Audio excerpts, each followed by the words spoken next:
Hi again, Acer fans. So here we have an absolute classic maple that I think is a pretty must have for most people really.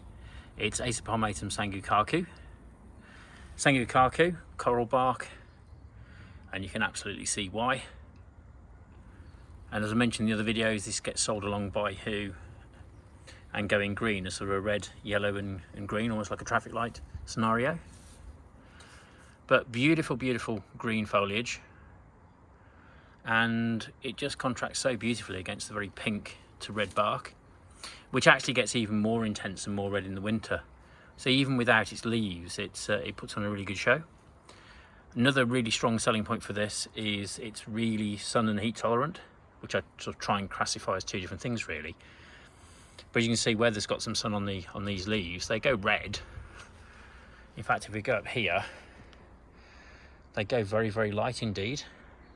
You know, there are extremes and one or two will burn if you try hard enough, sort of thing.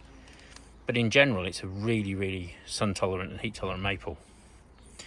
So much so, this is the one that if you go to a garden centre and there's one maple on its own and they haven't put it under cover, which I've seen many times, it's almost certainly this one. I've also seen these in Western Birch Arboretum.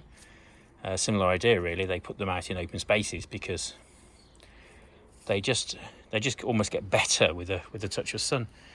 So you've got pink leaves, pink bark, green leaves. What a lovely, lovely contrast. These grow through large sizes. I've seen one in Batsford Arboretum in the UK that's sort of 40 plus feet tall really. But obviously it will take many years to do that.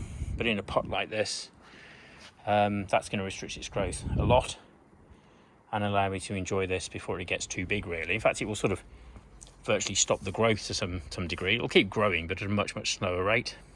So I've got an Orange Dream, which is a much slower growing tree that's actually bigger than this, planted outside. So you know, that's why perhaps potting plants can be really advantageous to sort of slow everything down and keep things under control really before you start pruning, etc. But there we go. I'm trying to keep these little videos short so you can enjoy them or enjoy lots of them. So that's Acer palmatum Sango Kaku, absolute classic. If you've got room for one in the garden, you know, then please do. Even if it's south facing, these will do really, really well. So take care and see you soon.